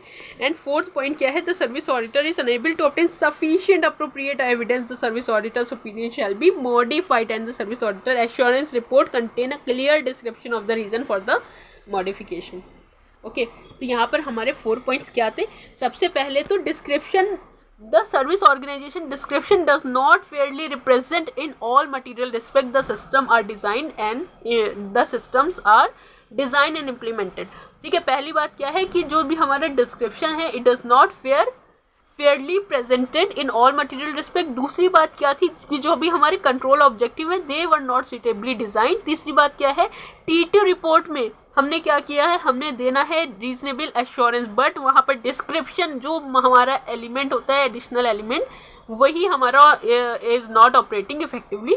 फोर्थ पॉइंट क्या है, that the service auditor is unable to obtain sufficient appropriate audit evidence. Sign नहीं मिला तो भाई रिपोर्टिंग कैसे करोगे, जब आपको सफिशिएंट अप्रोप्रिएट ऑडिट एविडेंस मिले ही नहीं है, then how could you report. तो इन 4 केसेस में हम क्या देंगे, मॉडिफिकेशन। इसको हम लोग प्रैक्टिस सेशन में भी लिख कर देखेंगे, ओके। ये एक इंपॉर्टेंट क्वेश्चन बन सकता है आपके एग्जाम में, या तो MCQ में आ सकता है या तो फिर आपका डिस्क्रिप्टिव में आएगा, ठीक है। देन डॉक्यूमेंटेशन, जो कुछ भी हमने चेक किया सब कुछ डॉक्यूमेंट कर दो, जो भी प्रोसीजर परफॉर्म किए to comply with the SAE, वो सारे प्रोसीजर आप डॉक्यूमेंट कर लो। Result of the procedure perform and the evidence obtain, वो भी आप यहाँ पर क्या करना है, आप उसको भी डॉक्यूमेंट कर लो। Significant matter that arise during the engagement and the conclusion reach there on and the significant professional judgement made in reaching those conclusion, उसको भी आप क्या कर लो, डॉक्यूमेंट कर लो। मार्क इट लड्डू, ये एक अच्छा क्वेश्चन है, ठीक है. It might come for 4 marks in your examination. So documentation क्या क्या था? Anti of the procedure perform to comply with SAE and AFRF applicable legal and regulatory requirement, then result of the procedure perform and evidence obtained, then the significant matters that arise during the engagement and the conclusion reached and significant professional judgment. जो keyword है यहाँ पर significant matter arising, दूसरा है the conclusion reached and तीसरा है significant professional judgment. ठीक है, तो यहाँ पर मैंने आपको क्या याद करवाया? Entity of the procedure comply with the standards on assurance engagement and applicable legal and regulatory requirement, procedure perform and the evidence obtain. This तीसरे पॉइंट में 3 की पॉइंट मैंने आपको मार्क करवाया. Significant matter, conclusion reach and the significant professional judgement that is made in reaching those conclusions. ये हमारे documentation का relevant point हो गया. प्रैक्टिस सेशन में टेस्ट यू अंडरस्टैंडिंग के क्वेश्चन का डिस्कशन हो जाएगा एंड उसके बाद हमारा यहाँ पर ऐसे 3402 ख़त्म होता है. ठीक है, मैंने बोला था ना छोटे छोटे स्टैंडर्ड्स हैं. अब 3420, ठीक है, थोड़ा सा पानी पी लो, उसके बाद में हम स्टार्ट करते हैं 3420. सो SAE 3402 assurance engagement to report on the compilation pro forma financial information that is to be included in the prospectus. So SAE 3420 deal with the reasonable assurance engagement. It is again a reasonable assurance engagement. Okay, undertake by practitioner. देखो अभी तक के हम क्या बात कर रहे थे? हम बोल रहे थे ऑडिटर ऑडिटर ऑडिटर, बट अभी यहाँ पे क्या वर्ड आ गया? यहाँ पे ऑडिटर वर्ड चेंज होके बन गया है प्रैक्टिशनर. आपको अब यहाँ पर प्रैक्टिशनर वर्ड यूज़ करना पड़ेगा. सो SAE 3420 में हम क्या यूज़ करेंगे? प्रैक्टिशनर. ठीक है, SAE 3420 में हम क्या यूज़ करेंगे? प्रैक्टिशनर. SAE 3420 में हम क्या यूज़ करेंगे? Yes, to report on the responsible parties compilation of the pro forma financial information. Pro forma financial information included in a prospectus. Pro forma financial information क्या होती है? देखो, जब कंपनी एक prospectus इशू करती है, कंपनी को चाहिए होता है, किसी कंपनी को, ये सपोज एक कंपनी है, इसको चाहिए पैसा, तो पैसा इशू करने के लिए ये क्या करती है? ये एक prospectus इशू करती है. prospectus कैसा दिखता है? ऐसा करके एक डॉक्यूमेंट इशू करती है जो जिसमें सारे कुछ लिखा होता है. ठीक है, बट अभी कोई आप डॉक्यूमेंट ऐसे ही दे दोगे, क्या कोई इन्वेस्टर आपके ऊपर पैसा लगाएगा? बिल्कुल नहीं लगाएगा. आपको अपने कुछ एस्टिमेशन देने होते हैं, उसी एस्टिमेशन को कहते हैं proforma financial information.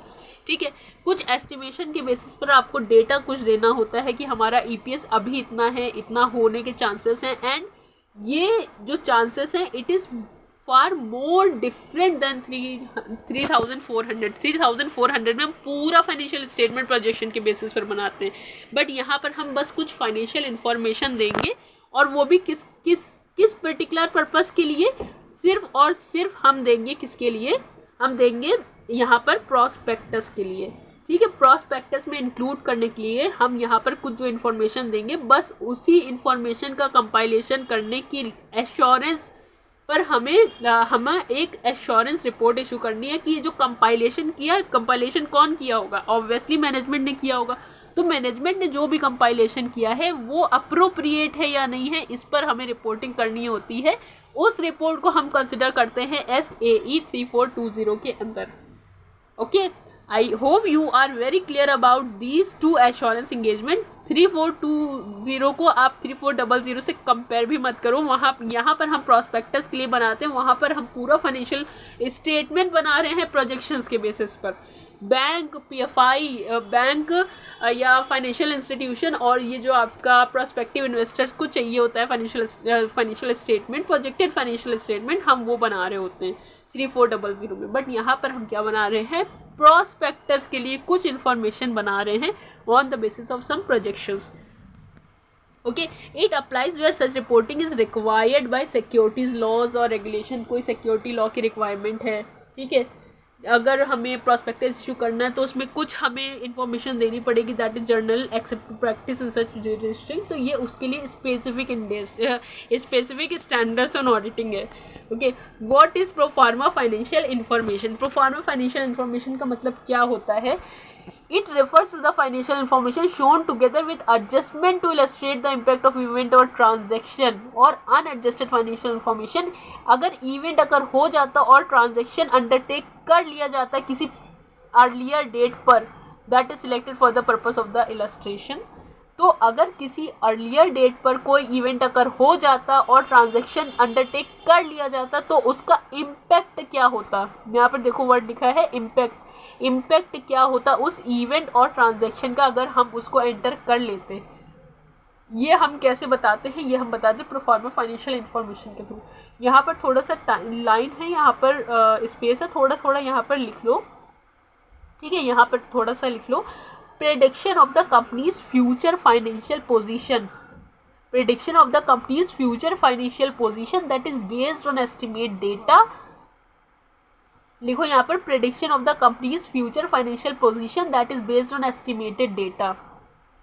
Okay, now अगर नहीं लिखा है देन वीडियो को पॉज करो और पूरा सेंटेंस यहाँ पर लिखो। Then to analyse different scenarios and understand the potential impact of transaction on a company's financial position we need to do the pro forma financial information, ठीक है।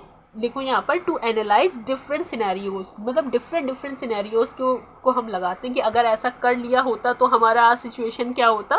तो यहाँ पर लिखो to analyse different scenarios and understand the potential impact of the that event transaction, जो कि हमने यहाँ पर पढ़ा है अभी कि अगर हमने ऐसा कर लिया होता तो क्या होता, कोई ट्रांजेक्शन अंडरटेक कर लिया होता तो अब क्या होता, कोई इवेंट में एंटर कर लिया हो, कोई इवेंट अगर हो गया होता तो क्या होता। इसको हम बोलते हैं सिनेरियो एनालिसिस। तो यहाँ पर उन सारी टेक्निक्स का यूज़ करके हम प्रोफार्मा फाइनेंशियल इंफॉर्मेशन बनाते हैं। यहाँ पर लिख दो सिनेरियो एनालिसिस, ये आपको हेल्प करेगा to understand in future. Scenario analysis and एक और एनालिसिस होता है what if analysis. What if analysis, what if this happen, what if those happen, तो इसको बोलते हैं व्हाट इफ एनालिसिस। तो अगर ऐसा हो गया होता तो क्या होता, ये हमारा प्रोफार्मा फाइनेंशियल इंफॉर्मेशन में हम इंक्लूड करते हैं। It is normally use in the offer document to demonstrate the effect of the transaction, वही है जो मैंने आपको बताया कि scenario analysis to demonstrate the effect of transaction as if those transaction had occurred at an earlier date, अगर पहले हो चुका होता तो क्या होता। may take the form of statement of PL balance sheet to illustrate how the transaction might have affect the asset liabilities earning, इस पर किस तरह से अफेक्ट करता हमारा जो भी ट्रांजेक्शन अगर होता तो हमारे पीएल पर, हमारी बैलेंस शीट पर, असेट लाइबिलिटी पर क्या इम्पैक्ट आता, अर्निंग्स पर कितना इम्पैक्ट आता, ये सारा कुछ यहाँ पर लिखा हुआ है। ये बस अंडरस्टैंडिंग के लिए, ठीक है, आपको याद नहीं करना। To significantly aspect the transaction assumptions and use to prepare the proforma financial information and the adjustments made. Okay, so आपको पूरी तरह से अब पता चल चुका है कि प्रोफार्मा फाइनेंशियल इंफॉर्मेशन क्या होता है। यहाँ पर हम डिफरेंट सिनेरियोज के बेसिस पर लगाते हैं, अगर कोई पर्टिकुलर इवेंट हो जाता तो उसका इफेक्ट क्या आता, इन सब के बेसिस पर हम बनाते हैं प्रोस्पेक्टस के लिए proforma financial information. The purpose is solely to illustrate the impact of the significant event or transaction or unadjusted financial information of the entity। अगर वो इवेंट अगर हो गया होता और ट्रांजेक्शन एंटर हो गया होता तो क्या होता, बस हम उसके इफेक्ट को ही यहाँ पर शो करते हैं। देखो बार बार ये लाइन आ रही है, ठीक है, इंस्टीट्यूट ने काफ़ी अच्छे से इसको एक्सप्लेन किया है। मतलब अगर कोई ऐसा बंदा बैठ के पढ़े ना जिसको कुछ भी नहीं आता तो उसको भी समझ में आ जाएगा कि यहाँ पर लिखा क्या है, ठीक है। Proforma financial information does not represent the entity's actual financial position, financial performance or the cash flow। Actual represent नहीं करता है, ठीक है, actual financial position, financial performance या cash flows represent नहीं करता है। ये क्या करता है, it is achieve by applying pro forma adjustment. सिर्फ हम कुछ एडजस्टमेंट करते हैं एंड अकॉर्डिंगली हम पूरी तरह से परफॉर्मा फाइनेंशियल इन्फॉर्मेशन प्रिपेयर करते हैं। ऑब्जेक्टिव क्या है, ऑब्टेन करना है रीजनेबल एश्योरेंस कि जो भी कंपाइलेशन किया है मैनेजमेंट ने, मैनेजमेंट तो दुष्ट हो सकता है ना, वो कुछ हेरा फेरी कर सकता है, तो इसके लिए हमें बुलाया गया, हमें बोला आप एश्योरेंस दीजिए किसके regarding, to obtain reasonable assurance about whether the proforma financial statement have been compiled by the responsible party. Management को क्या बोला गया, यहाँ पर लिखो भाई मैनेजमेंट कौन है, रिस्पॉन्सिबल पार्टी कौन है, मैनेजमेंट, यहाँ पे एरो लगा कर लिखो मैनेजमेंट। ओके, रिस्पॉन्सिबल पार्टी कौन है, management. On the basis of the applicable criteria, किसी क्राइटेरिया क्या होता है, बेंचमार्क, ये हमने ऑलरेडी PSU वाले चैप्टर में कितने अच्छे से कवर किया था, ठीक है। अगर जिसको PSU वाला चैप्टर याद है, और वो याद होना ही चाहिए क्योंकि उसमें हमने बहुत अच्छे से सारा कुछ कर लिया और प्रैक्टिस सेशन में सारे प्रैक्टिस कर लिया था। तो उसमें मैंने आपको ये 3 चीज़ें बताई थी ना कि एक ऑडिटर होता है, रिस्पॉन्सिबल पार्टी होती है, और एक होता है क्राइटेरिया जिसके बेसिस पर हम फाइनेंशियल इन्फॉर्मेशन को इवेलुएट करते हैं। तो यहाँ पर वही लिखा है कि responsible party on the basis of the applicable criteria. जब इवेलुएट करते हैं तो हमें क्या करना होता है कि हमें यहाँ पर देखना है कंपाइलेशन प्रॉपर हुआ है या नहीं। ठीक है, हमें यहाँ पर ये नहीं देखना है कि कितना क्या एनालिसिस किया है, क्या एनालिसिस नहीं किया, हमें सिर्फ कंपाइलेशन देखना है कि क्या कंपाइलेशन प्रॉपर किया मैनेजमेंट ने या नहीं। हमें उस पर एश्योरेंस देना to report in accordance with the our finding. ठीक है, प्रैक्टिशनर्स फाइंडिंग। मैं रुक गई बिकॉज मैं चाहती हूँ कि आप बोलो प्रैक्टिशनर फाइंडिंग। यहाँ पे ऑडिटर वर्ड का यूज़ नहीं किया जा रहा है। ऑडिटर मत लिख कर आना 3420 के अंदर, ठीक है, 0 अंडा देगा वो बोलेगा अच्छा बेटा यहाँ पे तुम ऑडिटर लिख रहे हो, 3420 में कहाँ से ऑडिटर आएगा भाई। यहाँ पे प्रैक्टिशनर वर्ड यूज़ किया गया है। Compilation of pro forma information, it involve the responsible parties gathering, क्या गैदर किया है, क्लासिफिकेशन किया, summarising and presenting financial information that illustrate the impact of a significant event transaction on the unadjusted financial information of the entity. किस तरह से as if the event had occurred और the transaction had undertaken. तो उसके लिए उसके regarding जो responsible party है मतलब मैनेजमेंट ने क्या डेटा गैदर किया, क्या क्लासिफिकेशन, समराइजेशन एंड प्रेजेंटिंग किया है, बस उसको आपको कंपाइल करना होता है। मैनेजमेंट को कंपाइल करना होता है जो भी उनका प्रॉपर अप्रोप्रिएट डेटा होता है, और हमें उस पर अपनी एश्योरेंस रिपोर्ट देनी है। स्टेप्स क्या होते हैं कंपाइलेशन में, स्टेप्स क्या होते हैं, सबसे पहले तो source of the unadjusted financial information. एक बेस होगा, किसी ना किसी बेसिस पर तो बनाएंगे ना, एडजस्टमेंट किस में करेंगे, अनएडजस्टेड फाइनेंशियल इन्फॉर्मेशन का कुछ ना कुछ तो सोर्स होगा, तो वो सोर्स मैनेजमेंट ने आइडेंटिफाई करना होता है। उसके बाद में क्या करना है, pro forma adjustment to the unadjusted financial information for the purpose for which the proforma financial information is presented and then present the resulting pro forma information with the accompanying disclosure देना है आपको। फर्स्ट पॉइंट क्या था, source of the unadjusted financial information. दूसरी बात क्या, purpose for which the proforma financial information is presented and then presenting the resulting pro forma financial information with the accompanying disclosure. ये 3 हो गए हमारे स्टेप्स, जिसमें हमें क्या करना था, कंपाइलेशन हमें नहीं करना, मैनेजमेंट ने करना है, बट यहाँ पर स्टेप्स दिए हुए हैं इसमें for the purpose of compilation. ठीक है, इसीलिए ये इतना इंपॉर्टेंट नहीं, इसलिए मैंने इसको लड्डू नहीं बताया, इंपॉर्टेंट नहीं बताया। Okay, nature of the practitioner's responsibility, no responsibility to compile the proforma financial information को कंपाइल करने की रिस्पॉन्सिबिलिटी प्रैक्टिशनर की नहीं है। It rest with the responsible party, ये रिस्पॉन्सिबल पार्टी की जिम्मेदारी है कि वो बैठकर पूरा प्रोफार्मा फाइनेंशियल इन्फॉर्मेशन बताए। हम क्या करेंगे, हम करेंगे report. The practitioner is solely responsible to report on whether the pro forma financial information has been compiled in all material respect by the responsible party on the basis of applicable criteria। हम क्या करेंगे, सिर्फ report करेंगे। ठीक है, हमारी responsibility नहीं है, हम बनाने वाले नहीं है प्रो फॉर्मा फाइनेंशियल स्टेटमेंट, हम क्या करने वाले हैं, हम सिर्फ रिपोर्ट करने वाले हैं। So what are the steps involve in such engagement को एक्सेप्ट करेंगे पहले, देन प्लान करेंगे and planning and performing the engagement, then written representations लेंगे मैनेजमेंट से, अपना ओपिनियन फॉर्म करेंगे और एश्योरेंस रिपोर्ट देकर अपने घर वापस। ठीक है, सो ये स्टेप्स हमारे हैं in performing such an engagement, such an assurance engagement. सबसे पहले क्या, इंगेजमेंट एक्सेप्ट किया, प्लानिंग किया, बहुत जर्नल पॉइंट है, बहुत ज़्यादा जर्नल पॉइंट है। ठीक है, इसमें ऐसे कोई आपको एक्स्ट्रा एफर्ट लगाने की ज़रूरत नहीं। अगर बैठ कर सोचोगे ना कि कोई इंगेजमेंट एक्सेप्ट करने से पहले हमें क्या करना होता है, इंगेजमेंट को एक्सेप्ट करना होता है, वो करेंगे। उसके बाद में planning and performing the engagement, then written representation लेंगे, forming the opinion and prepare the assurance report. Then यहाँ पर पॉइंट आता है इंगेजमेंट एक्सेप्टेंस के रिगार्डिंग। अभी देखो, इंगेजमेंट एक्सेप्ट करते हैं तो हम कौन सा स्टैंडर्ड लगाते हैं, हम लगाते हैं ना ऐसे 210। ठीक है, ऐसे 210 में जो भी प्री कंडीशंस होती हैं वो सारी प्री कंडीशन एग्जैक्टली सेम यहाँ पर लिखी, आओ चेक कर लो। Determine that the practitioner's capability, competence to perform the engagement, preliminary knowledge of the engagement circumstances and discussion, then the wording of opinion।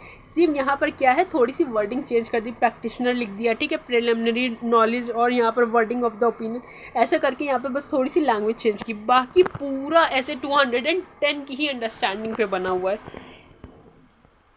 ठीक है, weather the source from which the source हमें देखना है, from which the unassisted financial information are prepared, then entities historical information that have never been audited or reviewed, तो उसकी sufficient understanding हमें लेनी होगी, and its accounting and financial reporting practices to perform that engagement in the event or transaction that the acquires historical financial information अगर audit नहीं हुए तो उसकी हमें understanding लेनी पड़ेगी, सारी कुछ हमें events और transaction. Then obtain the agreement of the responsible party that it acknowledge and understand its responsibility. Exactly same 210 का point है यहाँ पर, इसको mark करो Laddu.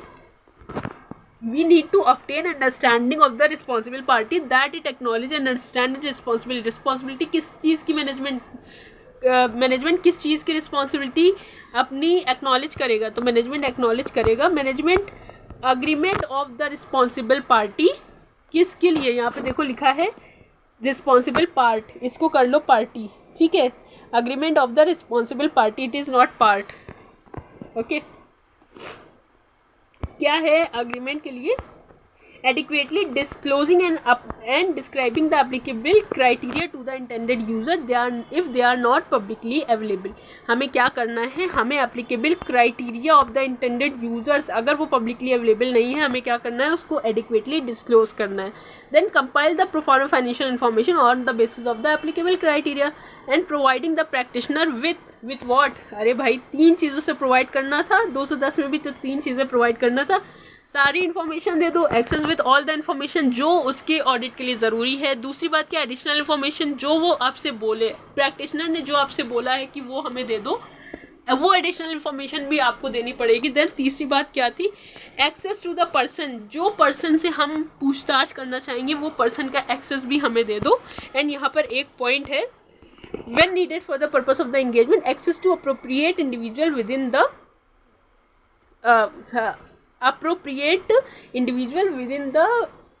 acquiry in a business. ठीक है, तो यहाँ पर ये 3 पॉइंट हो गए.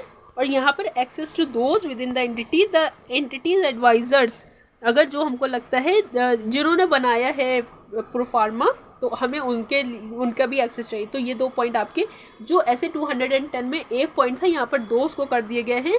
वहाँ पर लिखा था एक्सेस टू ऑल पर्सन, यहाँ पर लिखा है एक्सेस टू दोज जिन्होंने प्रोफार्मा बनाया. उसके बाद में एक्सेस टू दोज जो प्रैक्टिशनर को लगता है कि उनके अंडरस्टैंडिंग के लिए इंपॉर्टेंट है. तो ये वाला पॉइंट आप देख लेना, ठीक है, ये अच्छा पॉइंट है. और यहाँ पर आपको क्या करना है, you need to obtain the agreement. This is just like the precondition. In fact यहाँ पर लिख दो, ऐसे 210 की जो भी प्री कंडीशंस थी वो बिल्कुल सेम है, ठीक है, कुछ भी एडिशनल नहीं है. इसलिए तो मैं कह रही हूँ बहुत ईजी है. जब हमने इतना स्टैंडर्ड अच्छे से कवर कर लिया तो ये सब कुछ कवर करना बहुत ज़्यादा कंपैरेटिवली ईजी हो जाता है. Next point, planning and performing the engagement. Planning and performing the engagement, इसमें यहाँ पर कुछ पॉइंट्स दिए हैं, बट यहाँ पर आपको 5 पॉइंट्स मिनिमम याद होने चाहिए. तो इसके लिए आप क्या करो, इसको लड्डू मार्क कर लो, it might come in your examination, ठीक है. अगर 3420 से कोई क्वेश्चन आता है तो मेरे ख्याल से यही क्वेश्चन बनना चाहिए. ओके, जहाँ तक मुझे लगता है, in my opinion, in my professional judgement, यही क्वेश्चन आना चाहिए. So what it is, planning and performing the engagement. The practitioner shall assess whether the applicable criteria are suitable.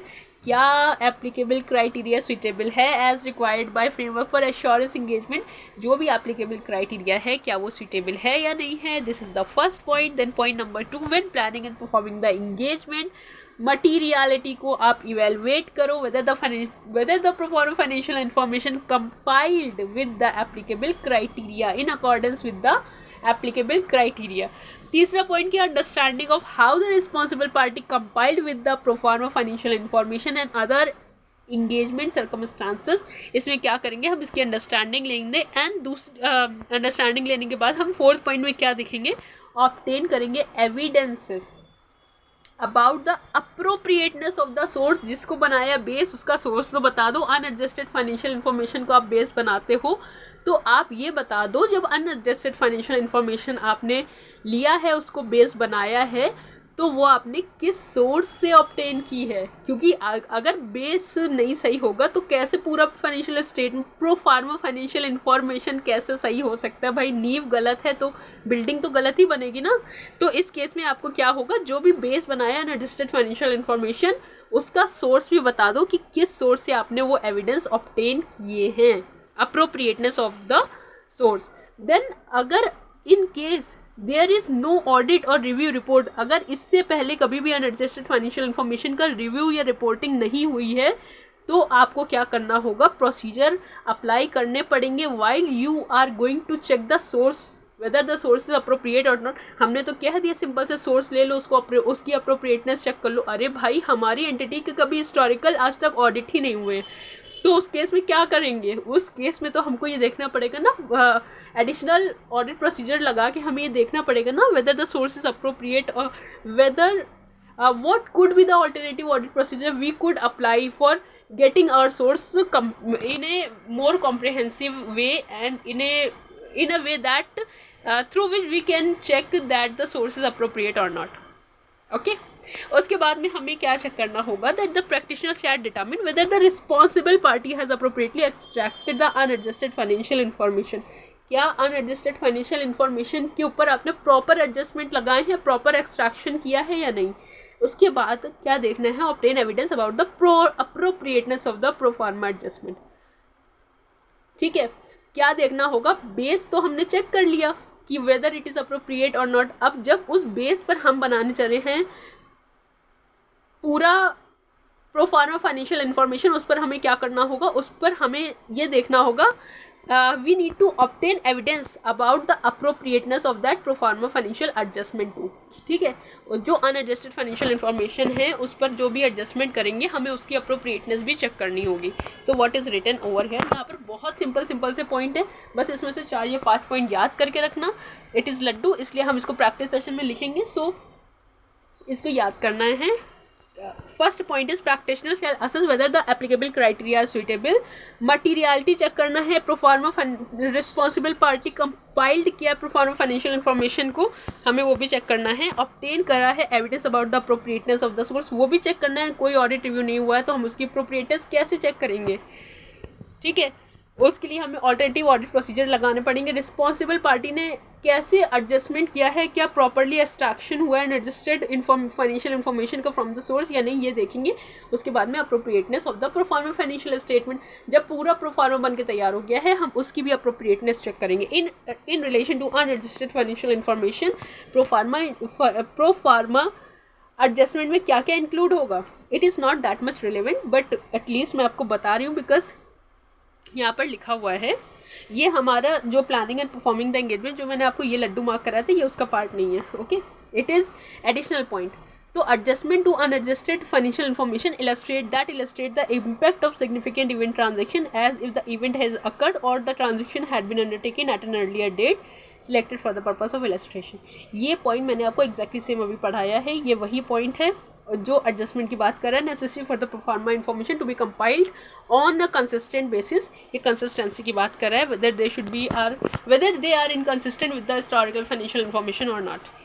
उसके बाद में यहाँ पर बोला है evaluate the presentation, appropriateness check कर ली, एडजस्टमेंट चेक कर ली, अनएडजस्टेड फाइनेंशियल स्टेटमेंट भी चेक कर लिए, उसके सोर्स भी चेक कर लिया, सोर्स की अप्रोप्रिएटनेस भी चेक कर लिया। अब हमें क्या करना है, अब हमें प्रोफार्मा फाइनेंशियल इन्फॉर्मेशन का प्रेजेंटेशन देखना है। ओके, क्या देखना है, प्रोफार्मा फाइनेंशियल इन्फॉर्मेशन का प्रेजेंटेशन देखना है। उसके बाद में other information that is included in the prospectus containing the proforma financial information to identify material inconsistencies, हमको वो भी देखना है। एंड उसके बाद में रिटर्न रिप्रेजेंटेशन पर आता है हमारा नेक्स्ट पॉइंट, जहाँ पे हमको 580 का कंप्लाइंसेस देखना है। एक बार इसको बस रीड मार्क कर ले और इसको रीड कर लेना एक बार, ठीक है। It is not that much relevant. Opinion में हम कितने तरह के ओपिनियन देंगे, या तो अनमॉडिफाइड देंगे या फिर मॉडिफाइड ओपिनियन देंगे। अनमॉडिफाइड कब देंगे, जब सब कुछ सही है, ठीक है। In all material respect on the basis of applicable criteria, सब कुछ सही है, बिल्कुल सही है, एकदम 100% करेक्ट। ओके, तो अनमॉडिफाइड ओपिनियन दे दिया। बट अगर हमको लगता है laws and regulation preclude publication of the prospectus that contain a modified opinion with regard to whether the proforma has been compiled, proforma financial information have been compiled in all material respect on the basis of applicable criteria, it is nevertheless appropriate in accordance with framework for assurance engagement. Auditor क्या करेगा, auditor करेगा discussion with the responsible party, management से discuss करो। अगर management not agree to the necessary change, जो changes करने को practitioner ने बोला है वो चेंजेस नहीं कर रही है अगर रिस्पॉन्सिबल पार्टी, या तो आप विड्रॉ करो या फिर आप लीगल एडवाइस कंसिडर करो। ओके बट अगर आपने पब्लिकेशन लॉ रेगुलेशन ने प्रिक्लूड नहीं किया है, then we'll apply the requirement of the assurance engagement regarding the modified opinion, और हम अपनी रिपोर्ट में लिख कर आएंगे कि हमारा ओपिनियन मॉडिफाइड है।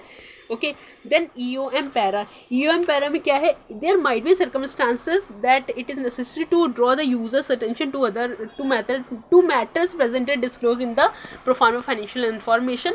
उस केस में क्या करेंगे, we need to our report must provide that we have to obtain sufficient appropriate audit evidence that the matter does not affect whether the pro forma financial statement have been compiled in all material respect, such a paragraph refer only in the information। ये देखो ये सिर्फ 3 paragraph है, ये हमने सब पढ़े, तो ये तीनों ही आप ओपिनियन पैराग्राफ को मार्क कर दो एज रीड, ठीक है, रीड करके इसको छोड़ दो, it is not that much important जितना कुछ था वो मैंने आपको मार्क करा दिया है। और ये प्लानिंग एंड परफॉर्मिंग को ज़रूर से याद कर लेना, क्योंकि इस पर I am expecting a question this time.